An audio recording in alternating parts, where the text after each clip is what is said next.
पुणे जिल्ह्यातील गुन्हेगारीच्या घटनांनी संपूर्ण राज्य हादरून गेलंय। राजगुरुनगर येथील 10वीच्या विद्यार्थ्याचं गँगवॉर प्रकरण ताजं असतानाच आता आणखीन एक घटनेनं पुणे जिल्ह्यात खळबळ उडाली आहे। प्रेयसीसोबत लग्न केल्याच्या रागातून एका तरुणाने प्रेयसीच्या पतीचा धारदार कोयत्याने वार करून निर्घृण खून केलाय। पुरंदर तालुक्यातील माळशिरस येथे ही घटना घडली आहे। दीपक गोरख जगताप असं खून झालेल्या तरुणाचं नाव आहे, तर खून करणारा आरोपी हा दौंड येथील रहिवासी आहे। खून केल्यानंतर आरोपी सुशांत सुदीप मापारी हा फरार झालाय। राजेवाडी येथील दीपक जगतापचा वाघापूर येथील पायल कांबळे हिच्याशी महिन्यापूर्वी प्रेमविवाह झाला होता।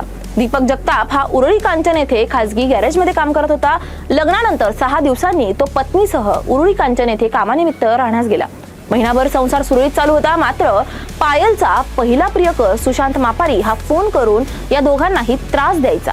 मी पायलशी लग्न करणार होतो, तुम्ही दोघांनी लग्न का केलं असं म्हणत तो दीपक आणि पायल यांना जीवे मारण्याच्या धमक्या देत होता। याबाबत दीपकने आपल्या कुटुंबियांना माहिती दिली होती, मात्र काही दिवसांनी ही घटना घडली आहे। घटनेच्या 2 दिवस आधी दीपक हा पत्नी पायलसह राजेवाडी येथे आला होता। पायलचा प्रियकर सुशांत याला फोन करून खूप त्रास देत होता, त्यामुळे दीपक पत्नीला घरी सोडून आरोपी सुशांत मापारीला भेटण्यास गेला होता।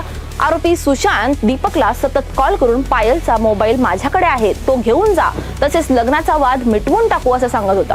त्याच्यावर विश्वास ठेवून त्याला भेटून येतो असं पत्नीला सांगून दीपक माळशिरस येथे गेला।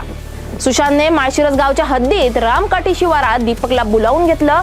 त्या ठिकाणी त्याने दीपकच्या डोक्यात, मानेवर, पायावर धारदार कोयत्याने वार केले। त्यात दीपकचा मृत्यू झाला।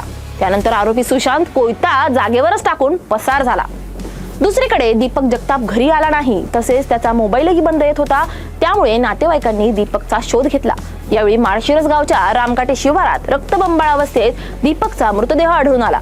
या ठिकाणी दीपक आणि आरोपी सुशांत या दोघांच्या दुचाकी देखील आढळून आल्यात। या प्रकरणी मृत दीपकचे मामा संतोष यांनी पोलीस ठाण्यात फिर्याद दाखल केली आहे।